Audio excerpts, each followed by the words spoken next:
Hello friends, welcome to Indian study पर आपका स्वागत है। दोस्तों, आज की इस वीडियो में मैं आप लोगों के लिए हिंदी का टेस्ट लेकर के आया हूं, जो कि आपके आने वाले एग्जाम्स यूपी जेल ऑर्डर के लिए बहुत ही ज़्यादा इंपॉर्टेंट है। तो वीडियो को एंड तक जरूर देखिएगा, क्योंकि लास्ट में मैं आपसे क्वेश्चंस भी पूछूंगा और उसका आंसर आपको कमेंट बॉक्स में बताना होगा। साथ ही साथ इस वीडियो की पीडीएफ डिस्क्रिप्शन में टेलीग्राम चैनल का लिंक दिया हुआ है, वहाँ से आप प्राप्त कर सकते हैं।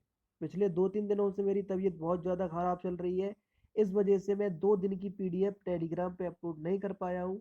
तो जो नए स्टूडेंट ऐड हुए हैं, तो उनसे कहना चाहूँगा कि आप लोग परेशान नहीं होइएगा, आज आपको सारी पीडीएफ बिल्कुल मिल जाएंगी। पहला क्वेश्चन दोस्तों आपके सामने ये रहा। पहला क्वेश्चन आपके सामने है, जो भाव मन में केवल अल्पकाल तक संचरण करके चले जाते हैं, उन भावों को हम क्या कहते हैं? तो उन भावों को हम क्या कहते हैं? आपका जो सही आंसर हो जाएगा वह हो जाएगा संचारी भाव। पहला ही ऑप्शन आपका बिल्कुल क्या हो जाएगा? करेक्ट हो जाएगा। मक्षिका किसका तत्सम शब्द है? यानी कि मक्षिका एक तत्सम है, इसका तद्भव हमको बताना है कि मक्षिका किसका तत्सम शब्द है। तो सही आंसर हो जाएगा मक्खी। मक्खी का तत्सम शब्द है मक्षिका। निम्नलिखित में से दीर्घ स्वर कौन सा है? जल्दी बताओ, दीर्घ स्वर कौन सा है?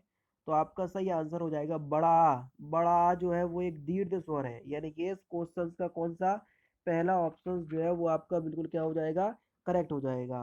ठीक है ना? समझ में आ रहा है ना? मात्रा उच्चारण काल के आधार पर स्वरों को 3 भागों में बांटा गया है। ह्रस्व स्वर, दीर्घ स्वर और लुप्त स्वर। जैसे बड़ा आ, बड़ी ई, बड़ा ऊ, ये सभी दीर्घ स्वर होते हैं। छोटा आ, बड़ी बड़ी ई, छोटा ऊ, ठीक है, ये सभी ह्रस्व स्वर होते हैं। ठीक है ना? ए ओ औ, ये सभी होते हैं लुप्त स्वर। तो ये सारी चीजें आपको पता होना चाहिए। निम्नलिखित में से अंतःस्थ व्यंजन कौन सा है? या रा लावा, ये सभी क्या होते हैं? अंतःस्थ व्यंजन होते हैं। तो देखो, या ऑप्शंस में दिया तो चौथा ऑप्शन करेक्ट हो जाएगा। जड़ का विलोम शब्द क्या हो जाएगा? तो जड़ का विलोम शब्द हो जाएगा चेतन। चौथा ऑप्शन आपका बिल्कुल क्या होगा? करेक्ट होगा। भविष्य में होने वाले के लिए एक शब्द क्या होगा? तो भविष्य में होने वाले के लिए एक शब्द होगा भावी। यानी कि इस क्वेश्चन का पहला ऑप्शन आपका बिल्कुल करेक्ट है। अनिल और अनल निम्नलिखित शब्द युग्म का सही अर्थ बताइए। तो देखो, अनिल माने होता है आपका हवा, और अनल माने होता है आग। यानी कि दूसरा ऑप्शन आपका बिल्कुल करेक्ट है, कई बार बता भी चुका हूँ। निम्नलिखित में से कौन सा शब्द अनेकार्थक है? जल्दी बताइए, अनेकार्थक शब्द आपको बताना है। अर्थ। अर्थ जो है वो एक अनेकार्थक शब्द है। चौथा ऑप्शन आपका बिल्कुल करेक्ट है। कौन सा? चौथा ऑप्शन। निम्नलिखित में से वर्तनी की दृष्टि से शुद्ध शब्द बताइए। कौन सा शुद्ध शब्द है वर्तनी की दृष्टि से? 52 में बताइए, वर्तनी की दृष्टि से शुद्ध बताना है। अध्ययन, ये आपका बिल्कुल शुद्ध शब्द है। तीसरा ऑप्शन आपका बिल्कुल करेक्ट है। निम्नलिखित में से वर्तनी की दृष्टि से अशुद्ध शब्द बताइए कि कौन सा शब्द जो है वो अशुद्ध है। 53, कौन सा शब्द अशुद्ध है? ऐतिहासिक, ये आपका बिल्कुल गलत है। तीसरा ऑप्शन आपका बिल्कुल करेक्ट है। कर्ता कारक का परसग क्या होता है या कौन सा है? जल्दी बताओ। कर्ता ने, तो यहीं से पता चल गया कि कर्ता का परसग क्या होता है? ने कारक चिन्ह होता है। दूसरा ऑप्शन करेक्ट। निम्नलिखित में से पुल्लिंग शब्द कौन सा है? पुल्लिंग शब्द आपको बताना है 55 में। तो देखो, नेत्र। नेत्र जो है वो एक पुल्लिंग शब्द है, समझ रहे हैं? चौथा ऑप्शन आपका बिल्कुल करेक्ट है। निम्नलिखित में से कौन सा स्त्रीलिंग शब्द है? जल्दी बताओ। 56, 56 में आपको स्त्रीलिंग शब्द बताना है। तो आपका जो सही आंसर हो जाएगा वह क्या हो जाएगा? शोभा। शोभा जो है वो एक स्त्रीलिंग शब्द है, यानी कि पहला ऑप्शन आपका बिल्कुल करेक्ट हो जाएगा। नेक्स्ट क्वेश्चन, किसका प्रयोग सदैव एक वचन की तरह होता है? ये क्वेश्चन आपका बहुत इंपॉर्टेंट है। किसका प्रयोग सदैव एक वचन की तरह होता है? प्रत्येक।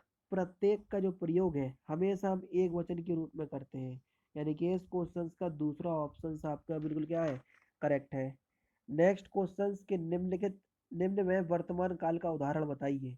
अब देखो, आराम से आप पहचान सकोगे। था है तो पास्ट में, यहाँ पर था पास्ट में। गा है यानी कि पढ़ेगा फ्यूचर में। तो यही तो है वाली बात हो रही है, यानी कि यही तो प्रेजेंट वाली है, और प्रेजेंट वाली ही तो पूछी है। तो तीसरा ही ऑप्शन आपका बिल्कुल क्या हो जाएगा? करेक्ट हो जाएगा। बताओ, समझ में आया? नेक्स्ट क्वेश्चन, निम्नलिखित में से कर्मवाच्य का उदाहरण बताइए। कौन सा कर्मवाच्य का उदाहरण है 59 में? तो आपका जो सही आंसर हो जाएगा वो क्या हो जाएगा? कर्मवाच्य का उदाहरण आपको बताना है। तो सही आंसर हो जाएगा पत्र लिखा जाता है, ये कर्मवाच्य का उदाहरण है। राम पुस्तक पढ़ता है, ये कृत्यवाची का उदाहरण है। सीता पत्र लिखती है, ये भी कृत्यवाची का उदाहरण है। मुझसे बैठा नहीं जाता, ये भाववाची का उदाहरण है। तो सारे ही ऑप्शंस मैंने बता दिए कि इनमें कौन से वाक्य होंगे। समझ रहे? नेक्स्ट क्वेश्चन, निम्नलिखित में से वाक्य सरल कौन सा सरल वाक्य नहीं है, जल्दी बताओ। 60, कौन सा सरल वाक्य नहीं है? इस मेले का उद्देश्य है कि व्यापार में वृद्धि हो, यानी कि चौथा ऑप्शन जो है वो एक सरल वाक्य नहीं है। चौथा ऑप्शन आपका बिल्कुल क्या हो जाएगा, करेक्ट हो जाएगा। रचना के आधार पर वाक्य तीन प्रकार के होते हैं, सरल वाक्य, संयुक्त वाक्य और मिश्र वाक्य। समझ रहे हैं ना? और ये आपका दिया है ना कि इस मेले का उद्देश्य है कि व्यापार में वृद्धि हो, तो ये एक प्रकार का सरल वाक्य नहीं है। अब सरल वाक्य कौन से होते हैं वो मैं आपको बता देता हूँ। जिन वाक्यों में केवल एक उद्देश्य हो, एक ही विधेय हो, तो वो सरल वाक्य होता है। ठीक है ना? और संयुक्त वाक्य कौन से होते हैं? संयुक्त वाक्य उनको उनको कहते हैं जिन वाक्यों में दो या दो से अधिक सरल वाक्यों को योजक या जोड़कर बनाए जाते हैं, उनको संयुक्त वाक्य कहते हैं। मिश्र वाक्य जिन वाक्यों में एक मुख्य उपवाक्य हो और अनाश्रित उपवाक्य हो, उन्हें हम मिश्र वाक्य कहते हैं। समझ रहे हैं? तो ये सारी चीजें आपको पता होना चाहिए। नेक्स्ट क्वेश्चन, मैंने यह काम करना कर लेना चाहिए, वाक्य में अशुद्ध अंश बताइए। मैंने यह काम कर लेना चाहिए, इसमें अशुद्ध बताइए कि अशुद्ध कौन सा पार्ट है। मैंने ही गलत है, पहला ऑप्शन करेक्ट। अल्प विराम का चिन्ह बताइए कि कौन सा अल्प विराम का चिन्ह है, जल्दी बताओ। इंपोर्टेंट और सिंपल क्वेश्चन, अल्प विराम का चिन्ह पूछा, तो पहला ही ऑप्शन आपका बिल्कुल करेक्ट है, ये अल्प विराम का चिन्ह है। समझ रहे ना? पूर्ण विराम का चिन्ह ये होता है, अर्ध विराम का चिन्ह अर्ध विराम का, अल्प विराम का चिन्ह आपसे पूछा, तो अल्प विराम का चिन्ह आपका ये गलत हो गया। जो मैंने आपको बताया ना, ये आपका कौन सा चिन्ह होता है, ये अर्ध विराम का होता है। अर्ध विराम क्या, थोड़ा ध्यान रखना, अर्ध विराम, ये अर्ध विराम का चिन्ह है। अल्प विराम का ये वाला चिन्ह है दूसरा ऑप्शन, यानी कि आपसे अल्प विराम का चिन्ह पूछा तो अल्प विराम का चिन्ह ये है। ठीक है ना? हल्का सा कॉमन लगा, ये अल्प विराम का चिन्ह है। और ये जो है वो अर्ध विराम का चिन्ह है। पूर्ण विराम का चिन्ह पूरा डंडा आ जाता है। समझ रहे हैं? और विस्मय विराम में आपका ये डंडा बिंदी हो जाती है। समझ रहे हैं? तो ये सारी चीजें आपको पता होना चाहिए। नेक्स्ट क्वेश्चन, गिरा हुआ के लिए एक शब्द क्या होगा, 63 में बताना है। गिरे हुए के लिए एक शब्द क्या हो जाएगा, पतित। पतित को बोलते हैं गिरा हुआ, पहला ही ऑप्शन करेक्ट है।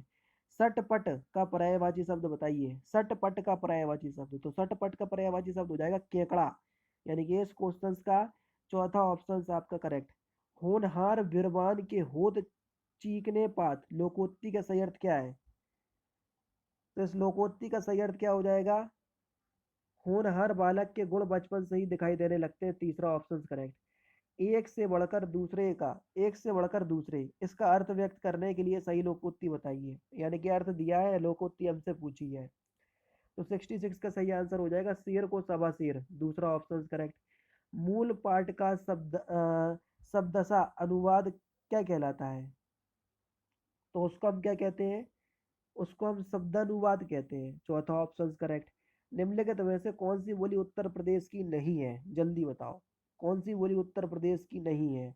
कन्नौजी तो है ही, भोजपुरी भी है, ब्रज भी है, मेवाती ये नहीं है। पहला ही ऑप्शन आपका बिल्कुल क्या हो जाएगा, करेक्ट हो जाएगा। मेवाती जो है ये उत्तर प्रदेश की बोली नहीं है। ठीक है?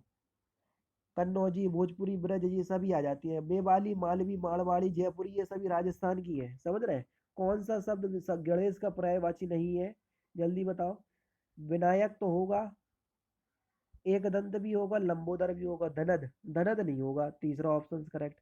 आत्मभू, स्वयंभू, चतुरानंद, विकल्पों में से पर्यायवाची शब्द चुनिए, ये किसके पर्यायवाची हैं? तो ये सभी जो है ना ये ब्रह्मा के पर्यायवाची है। किसके? ब्रह्मा के, पहला ऑप्शन करेक्ट। निम्नलिखित में से कौन सा टा वर्ग में नहीं है, टा ठा डा ढा ड़ा, तो कौन सा नहीं है, जल्दी बताओ। टा वर्ग में धा नहीं है। ठीक है ना? ये ता वर्ग में आता है, ता धा धा नार, समझ रहे हैं? ता धा ना ना, तो ये सारी चीजें आपको पता होना चाहिए। जबकि ता वर्ग काय से बोला जाता है, दंत से बोला जाता है। राम धीरे धीरे पढ़ता है, इस वाक्य में धीरे धीरे शब्द क्या है? तो इस वाक्य में धीरे धीरे शब्द जो है ये क्रिया विशेषण है, यानी कि चौथा ऑप्शन आपका बिल्कुल करेक्ट। नेक्स्ट है लड़का दौड़ता है, इस वाक्य में लड़का किस संज्ञा का उदाहरण है? तो इस वाक्य में लड़का जो है वो किस संज्ञा का उदाहरण है? जातिवाचक संज्ञा का, दूसरा ऑप्शन आपका बिल्कुल करेक्ट है। अब लड़के का जो कोई नाम हो जाता, जैसे राहुल दौड़ता है, तो ये व्यक्तिवाचक संज्ञा का उदाहरण हो जाता। ठीक है? निम्नलिखित में से कौन सा शब्द जातिवाचक संज्ञा में नहीं है? जवान, बालक, सुंदर, मनुष्य। जल्दी बताओ कौन सा जातिवाचक संज्ञा में नहीं है? तो आपका जो सही आंसर हो जाएगा वह क्या हो जाएगा? सुंदर। सुंदर ये गुणवाचक संज्ञा में आएगा, ना कि जातिवाचक संज्ञा में। तीसरा ऑप्शन करेक्ट। और लास्ट क्वेश्चन, निम्नलिखित में से कौन सा शब्द बहुवचन है?